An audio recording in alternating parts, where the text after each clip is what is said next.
So yeah, I think we are live. Are we live yet? Just one second. Participants, I'll just inform invite. Okay, so we are live. Okay, I'll just fix the thumbnail before we start going ahead. So Goa versus Bengaluru is going on. It's being held in Jawaharlal Nehru Stadium in Fatorda, which has been one of the most highest scoring stadiums. Like I think around 185 goals have been scored here. The match is balanced at 2-2, which Bangalore FC will be very hard done by because they were leading, like till some time, and they have I think given up the two-goal lead. Both being scored by Igor in 66th and 69th minute. So I'll just say what has happened, and we'll also touch on what is going to probably happen. So Clayton Silva, the Brazilian, opened the scoring in the 27th minute when he headed home in the rebound of a throw or the second ball in a throw-in, and Juanan, the defender, he scored again when Eric Partalu headed him and headed the ball and gave him an opportunity to score. Both the goals were headed goals, and then Igor scored in quick succession in the 66th and 69th minute, like to change the game. Basically, I think for me personally, what has happened is uh, for Fran Gonzalez, the former Mohun Bagan champion, the I League champion with Mohun Bagan last season. He is playing in defense. He's a midfielder, defensive midfielder by trade. I think he was the highest goal scorer in the I League last season. And when he kind of left the field, I think that changed the game for me. Like he left in the seven. Like I think he was the instrumental part actually. Although Goa had equalized both the scored both the goals before when he was still there. And yeah, so we'll also touch on some Premier League game. That's the bread and butter what we do. I League, ISL is just I League and ISL are just like maybe one months each, or like in comparison to the whole calendar footballing calendar. So not 1 month each as per se, but you get what I mean. Like in the time frame they are very minute in comparison to what the other leagues they run for. Although they're very the quality is increasing. This has been a very interesting game because the ISL the game is still poised at 2-2 the 80th minute, and both of them have been quite good. I mean, like compared to maybe what we saw, it's been a quite an interesting game in comparison to what we have seen in the first two games. ATK versus Kerala Blasters, ATK Mohun versus Kerala Blasters, which was a 1-0 win for ATK Mohun, and yesterday's game, Northeast United versus the opponent, that was Mumbai City. So Northeast won 1-0 courtesy of a penalty by KC Apaya. So those are like low scoring game, and this has been more of a expansive game. And like FC Goa have been quite good in the sense that they have lost, or they have kind of had a change in strategy of how they would play, and like they sold most of their players in terms of like star names to Mumbai City and to other teams. So they have got a new set of players who are there. Okay. So we'll talk about the like the tactics. What I feel will be joined by one guest probably in some time. Till then, I'll read about the Premier League, what has happened. And last night we had a lot of cracking games, and one of which was the Premier League encounter between Tottenham Hotspur and Manchester City. Tottenham Hotspur won the game by 2 goals to nil. Amazing game. I mean, like when you consider the statistics, okay, I'll just read out statistics because it's very important, and like to understand the like what this game, like in terms of a wider scale, what it means, because this has been a typical Mourinho performance. Like you can take the game, if you blur out the names of the players and you just like basically you don't know who they are playing. If they play with a mask, all the 11 players, you compare this game to probably any of the Mourinho masterclass in the past, like be it with Porto, be it with Inter Milan, be it Chelsea, be it with Real Madrid, you will not be able to figure out which team is playing, but you will know it's a Mourinho masterclass. So Man City had an expected goal of 1.66 to Tottenham 0.76, and Heung-min Song opened the scoring in the 4th minute before Giovanni Lo Celso doubled the scoreline in the 64th minute. Okay, okay. I thought we had a goal from Goa. Okay, I'll just see what's happening here. And before we go on, so as I said, Lo Celso doubled the scoreline in the 64th minute. Okay, here FC Goa just had a chance. In the 91st minute, they have 4 minutes of added time. Who was this? I think it's Igor again. Okay, there's nothing important going on, so we'll see the statistics of the Tottenham City game. So as I said, you like City had 22 shots with only five on target. Although you can argue that maybe the shots are not of high caliber because only being five on target, whereas Tottenham had four shots with two on target. So they had 50% of the shots on target, whereas City probably had very less comparatively. But yeah, I mean, like, it's not quite extremely good. So as I said, you like what has happened, like expected. The game actually favored City, and they were, to say the least, they at least deserved a 1 point. Not even if you don't give them 3 points, at least 1 point. And Tottenham won the game, so that was a big thing. Okay, okay. This is the game has heated up. FC Goa versus Bengaluru. Ashik probably is getting in a tangle with, who was it? Ortiz. Oh, I don't know who was it. Okay, fine. We'll get back to that. So in other news, moving on from Tottenham versus Man City, as I said, Tottenham won the game, and so they're leading the chart, the Premier League chart. After 9 games, they have won six, drawn two, lost one. Goal scored 21, goal against 9, which probably I think is the best in the league, if I'm not wrong. Yeah, they are the best. And in terms of goal scored, they're the second best. And in terms of points, Tottenham have 20 points, and only I think no one can take. I think Leicester City, if they win today, will probably go above them. Other than that, no one else can top them this week. In other news, staying with Premier League, Manchester United won 1-0 against West Bromwich Albion.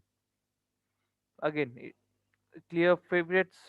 Manchester United were expected to win. They had an expected goal of 2.43 to West Brom's 0.44. Bruno Fernandes scored the only goal of the game in the 55th minute when he converted the penalty. In terms of statistics, United had 17 shots in comparison to West Brom's 7, with United having 7 on target in comparison to West Brom's 2. United allowed 7.62 passes per defensive action in the opposition half, whereas West Brom clearly were like the inferior team, allowed 10.80 passes per defensive action in the opposition half.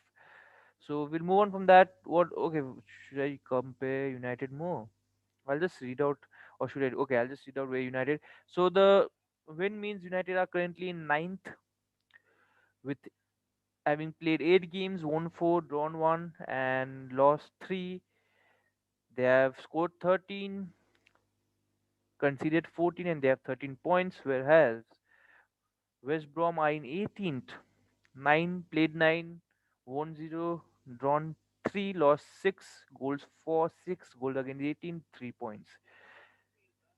City are in 11th with eight, having played 8 games, won three, lost three, won three, drew three, lost two, and they have 12 points. I think this has been the worst start in Guardiola's career ever. And the game between FC Goa and Bengaluru FC has ended in a 2-all draw, with uh, with Goa making a late comeback and probably winning the game. Not winning, they had chances to win the game, but they didn't win. And I think there's been a, okay, I thought there was a tuffle going on at the end. So clearly, Igor Angulo has been the hero of the match because he rescued the game for them. Okay, so the game has been over.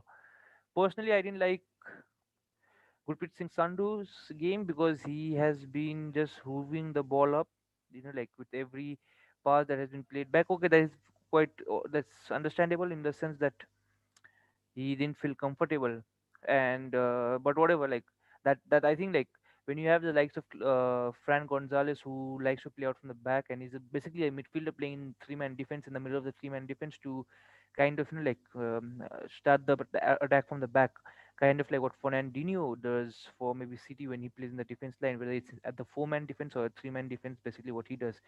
So yeah, so I think they could have made use of that a bit more. Other than that, yeah. So Clayton Silva, who joined, who was playing the Thai league, where he had around, I think, 144 goals in 192 games. So a prolific striker. He got his first goal of the game, of the ISL, of the game, and also of his ISL career. So that will be a good, like boost for him. And I think for even for Bengaluru FC, who probably were lacking a striker, and they got Clayton, who's an goal scorer basically. So we'll move on to Premier League, where Everton won by 3 goals to 2 against Fulham. Everton had 2.25 expected goals in comparison to Fulham's 1.87. So what does the game? What did happen in the game? So Dominic Calvert-Lewin returned to scoring right away when he scored in basically when the game started, and Bobby Reed equalized in the 14th minute. So I mean, the lead didn't last long, and even the equalizer didn't last long, as Dominic Calvert-Lewin again doubled the scoreline in the 28th minute before Ducouré, like doubled the scoreline again in the 34th minute to put the away team in a two-goal lead. Then you had a penalty miss in the 67th minute when Ivan Cavallero missed the penalty, and then Ruben Loftus-Cheek, who's on loan from Chelsea, pulled one back for the home team in the 69th minute, but it didn't happen. Nothing much happened for the home team, and probably Fulham are one of the favorites to go down. I think are they bottom of the league table? No, they are in 17th. They have played 9, won 1, drawn 1, lost 7, goals again 4, 9, and goals against 18. So they have a scoring ratio of 1 goal per game, and they are conceding at a rate of 2 goals per game. So that's not very good, and that's probably a relegation form. And they have 4 points. I think they are favorites to go down. I don't know. It's difficult because Burnley and Sheffield United, I expected them to stay up, and I don't know. It's difficult to say will go down. But at this form, I think Fulham will be one of the favorites to go down. And if they don't go down, probably because other teams are equally bad. So what's happening in the Premier League now? Right now, we have Sheffield United versus West Ham, and West Ham are leading. The match is in the 70th minute, and Sebastian Haller has finally scored for West Ham in the 56th minute. West Ham have taken 15 shots in comparison to Sheffield's 9, with West Ham having 3 on target in comparison to Sheffield United's 5. So basically, Sheffield have had the better chances, and also they have more possession, 51% possession in comparison to West Ham's 49. But West Ham have the important statistics on their, or the important stat on their part, that is they're leading by 1 goal, and nothing else matters at the end of the game. West Ham have been doing quite well, like when they in the beginning of the season, I think many of them thought they will go down, especially with Moises' reputation not very good. So, but nonetheless, they have recaptured their form, and they're now in eighth, I guess. Are they in eighth? Yeah, they're in eighth. So it's not very bad for them. I think Moise has done a decent job. Credit where it's due. Like not very bad. So ISL is over for today. It's a 2-all draw.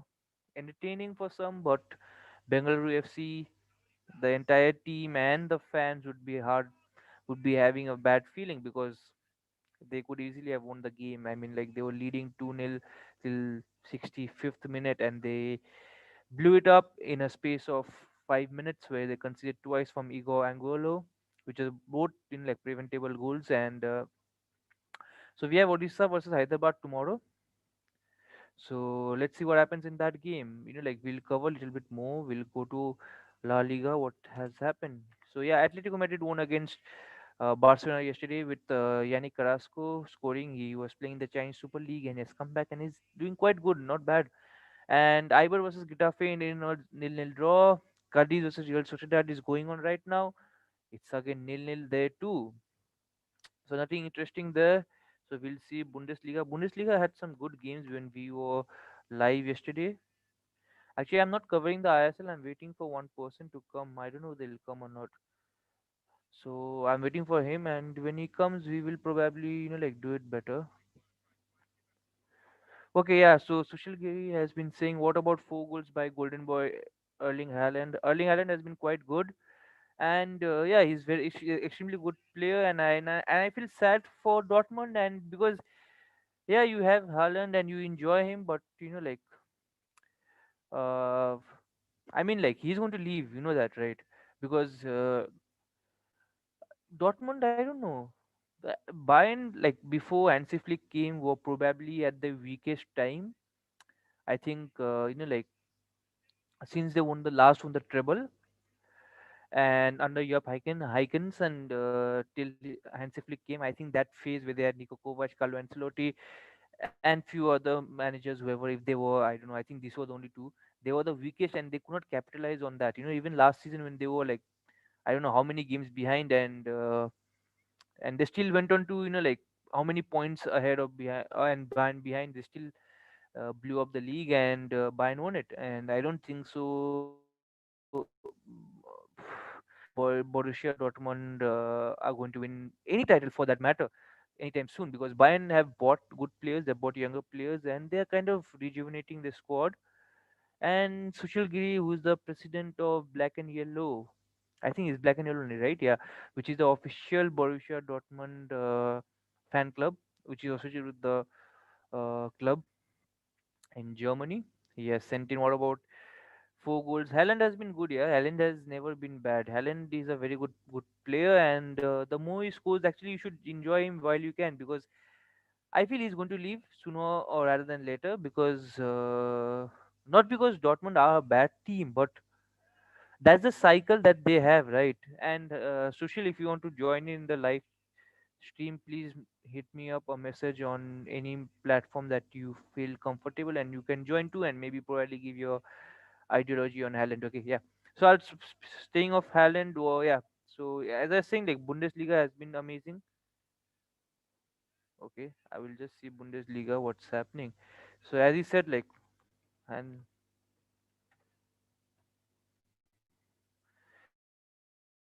so yeah. So yesterday, what match he's been talking about? It was Hertha Berlin versus Dortmund, which ended in a 5-2 win for Dortmund. And what happened? I'll just say you as soon as it pops up. Okay, I have here. Okay. So Ishan also has come in. So if you all get a chance, go and see his podcasts, All Walks of Life. He was very kind to invite me, or basically I invited myself. I don't know. Ishan, how are you? Everything is good, going good here. How is everything there? I guess you're in UK. I last saw your posts on Instagram, and the guests who are coming, I think they are probably more of that. And I saw that you got one with, I forgot his name. Yeah, one of the podcast has been extremely good. I think it is with, oh, what's his name? Just one second. I'll just see his name and say you.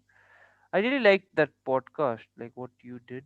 It was like quite some time back, and you said like you would come back. It was more related to sports law or something. You can correct me if I'm wrong, but I think it was like law.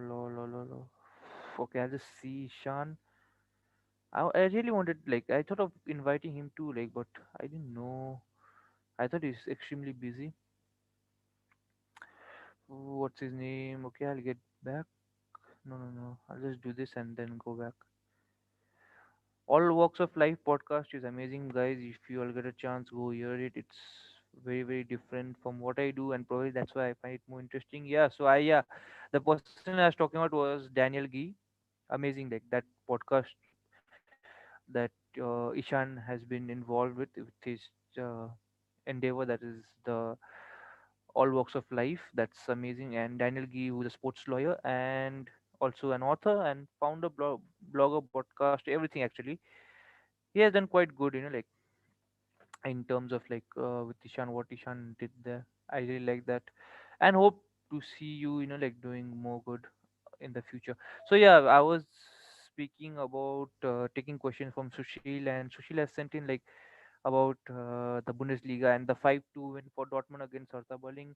Matches Kuna has also had a good game, like not discounting. He scored two goals, although one being penalty. I don't know what's the agenda against penalty. Like people don't like penalty or something. I mean, like it's a goal. I mean, like you need a lot of guts to take a penalty. Everyone can't score a penalty.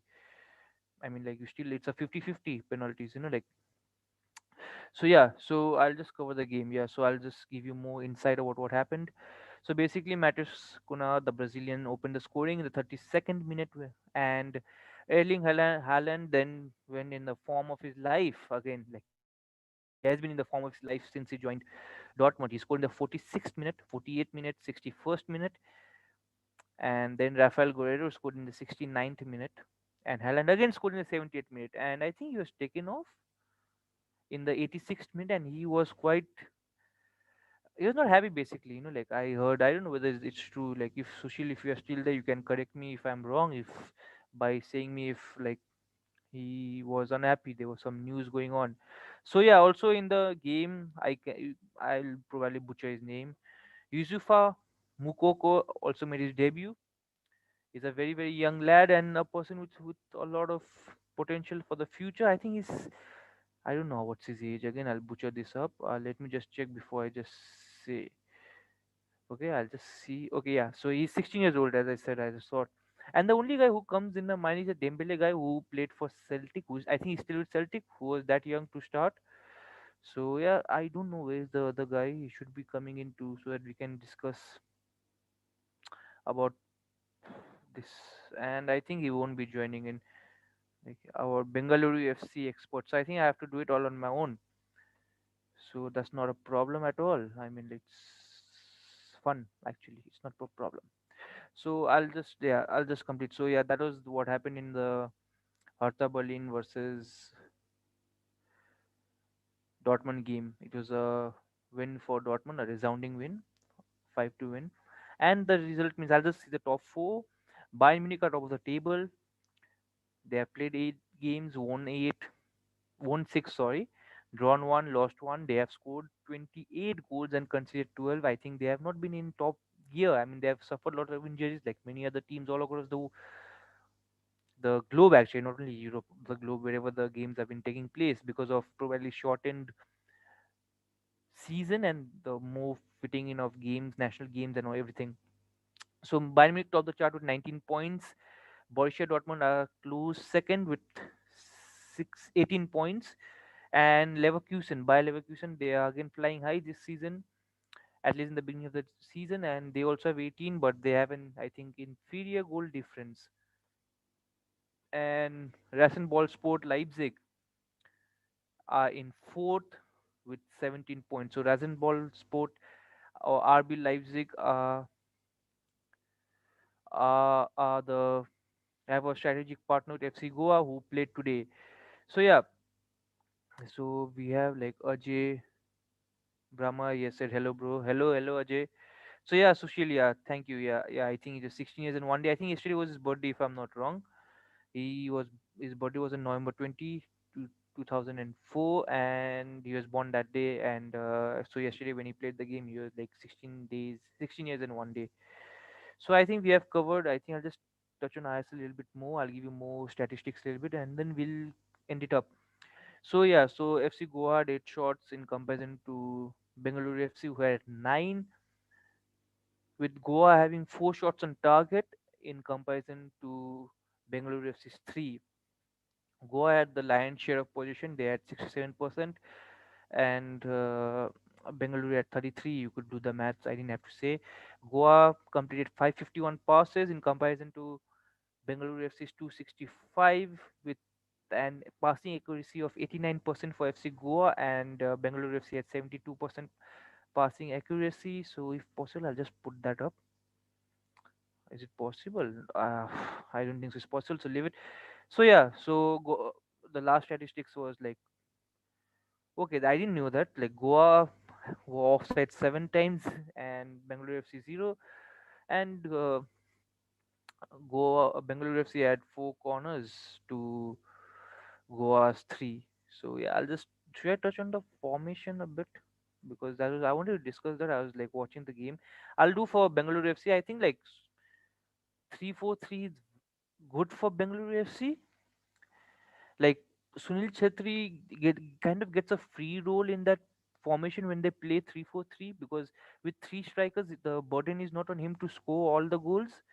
So you have Opset who joined this year, and also Clinton Silva who has joined this year. Silva has a track record of scoring a lot of goals, goals in abundance. So you know your source from where it's coming.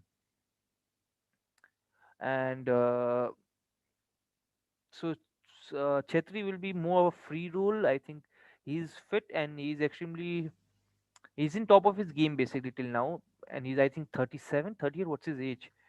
Yeah, he's 36. I mean, like for 36-year-old to be running the game in this is amazing. And Offset also has been like I didn't see him perform extremely well today, but yeah, he should come into the game as the season goes on. Then you have like Udanta Singh who will be amazing in this 3-4-3 formation, as he'll provide the speed. But I don't know whether he has the defensive discipline. Attacking wise, yes. Defensive discipline, I don't know. And the good part is since he's playing with Silva, basically in today's game he was in Silva's side. So basically, like when these young Indian players, when they are playing with Sunil Chetri, the only thing they try to do is when Sunil is in and around them, they tend to pass him the ball more than like maybe taking or creating a chance for themselves. Like Ashike did that once or twice, and like he had few chances and he played good. I'm not saying Ashik played bad, but like I think it's matter of respect or something. I don't know, like whatever. Like that is something that's happening, and this is quite good. Like in center of the park, you have Eric Partalu, whom if you all want to, you all can go and watch his interview with the VAR show. It's there on our YouTube channel. I think it was released like day before yesterday. Yeah, the first day of ISL. I think we released that. And then you have like Suresh, who's the other person, and he's amazing too. So in the defense, I really like that you have Joanan who was playing there, and you have Fran Gonzalez, who is known like he was the highest goal scorer last year for Mohan Bagan, at least as far as my memory serves me correct. And you have Khabra, who's also good. He's not bad, like decent. Of course, you have like Rahul Beke will come into the squad, and he is amazing. He's one of the best. Then you have Delgado, who is like I think he has the most assists for Bengaluru FC in ISL. And I mean, like they have few players who are going to come back, and they have a good team. And I think like Bengaluru FC, they have built well to last the season. But again, a lot depends on Offset and Clayton Silva, because it's difficult. Like Silva and Offset, like they basically Silva has to score goals basically. Nothing else. Silva has to carry the burden of scoring goals. Okay, Ajay, good night and have a great nice day. Same to you. If you're going to sleep, how do you have a nice day? Whatever. Okay. Same to you, Ajay. So yeah, Sushil, the Dortmund president, has just said Inter versus Torino. I should check that out. Okay, I'm going to check Inter versus. So that is Syria. I don't. I was watching Syria yesterday because they weren't showing any games or any other. That was Lazio versus I think which game was I watching? The Crotone versus Lazio game before I jumped ship to watch the ISL. I watch ISL because ISL is close to home, and like I know like many people personally there, so it's like because I've had interaction, so I think like that connection. So yeah, so as you said, like 4-2 Inter versus Torino. So the game has ended in favor of Inter, and Inter had an expected goal of 3.75 to compared to Torino's 1.9 and 1.98. What's wrong with my mouth? Let me say it correctly. So Sandeep Dhagal, YNWA, same to you, Sandeep. You'll never walk alone. But let's see what happens to Liverpool. Like the next game against Leicester City will be tough, because it's just line up out with it's just like too many things to see.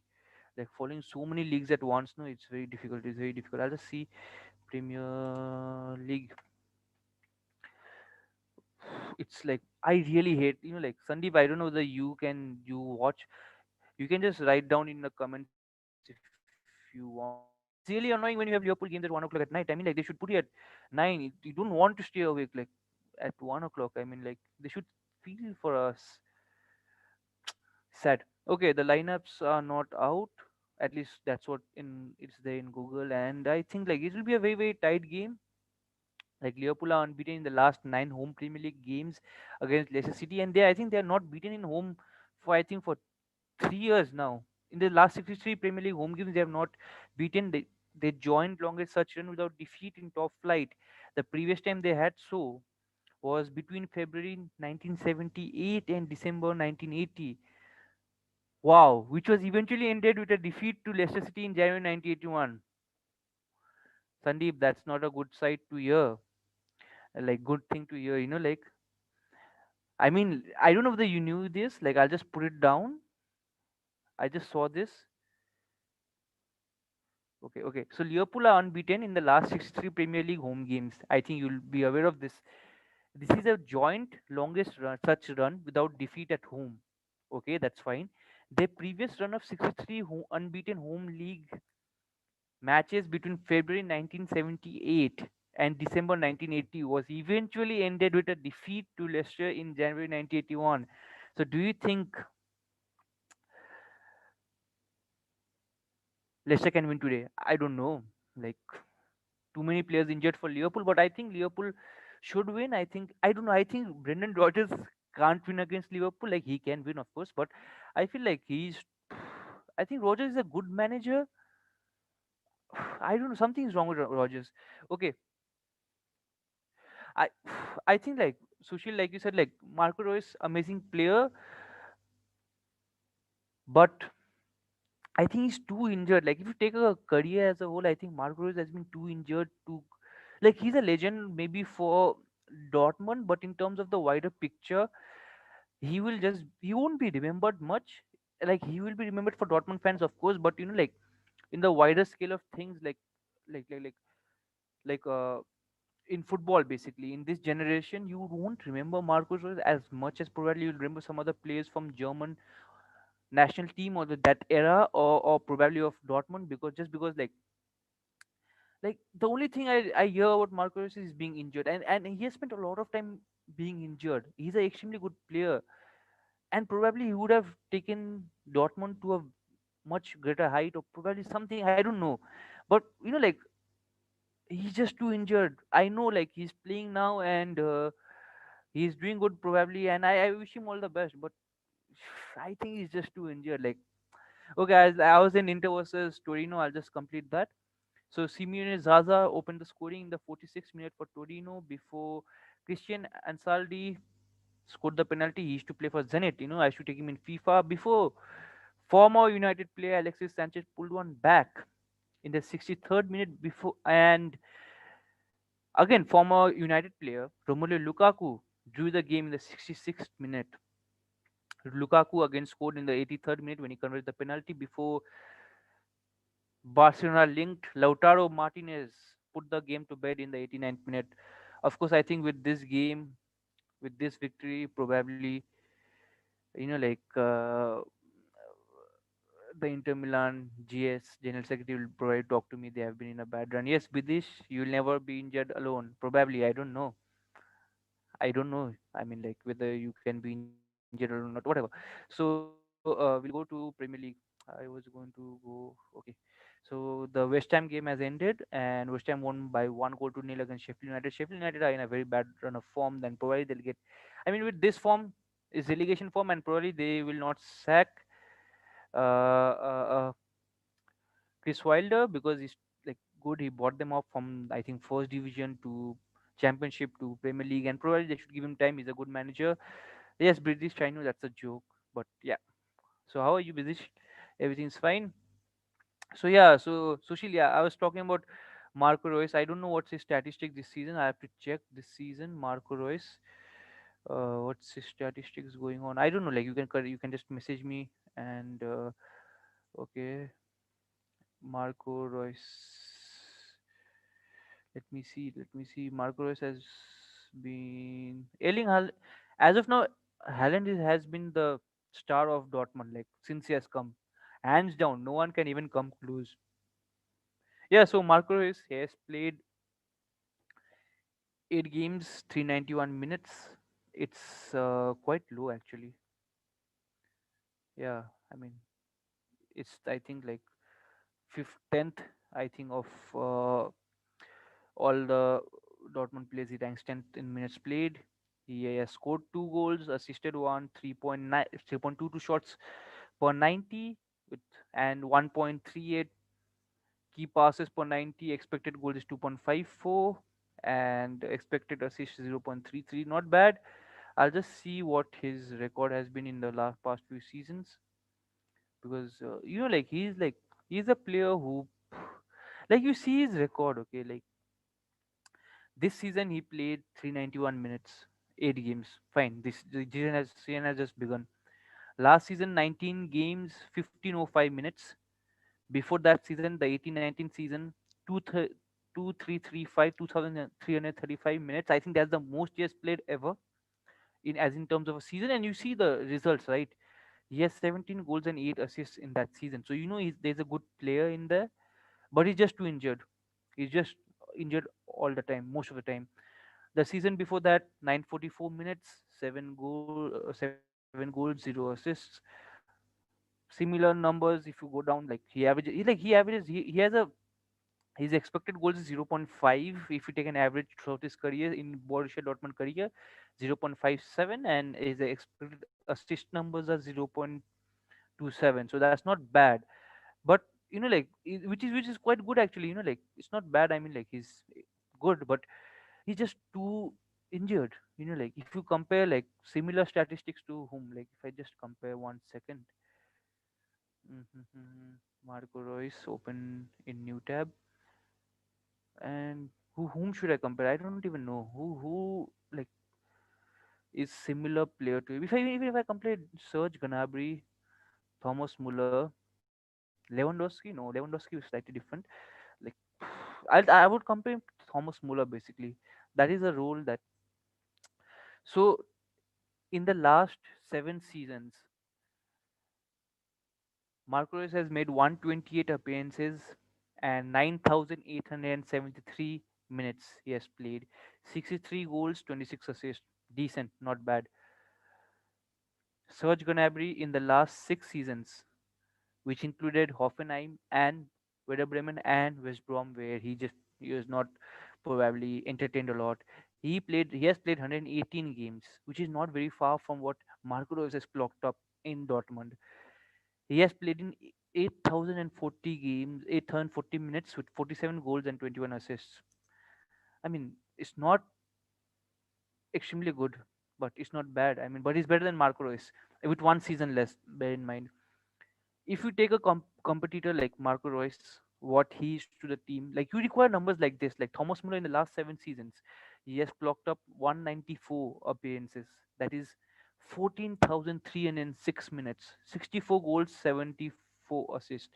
Goals wise, you see, Marco Reus is there. He's there at that level. Although Thomas Muller is not known for scoring goals, but you get what I mean, right? The numbers just clocked up. Even if Marco Reus would have clocked up to around 12,000 to 13,000 minutes in the last 7 seasons, probably he would have over 100 goals and for Dortmund. And like, that is the difference between a good player and probably someone who will go down the books in terms of Bundesliga as a whole. And like, I think we'll ended up in that.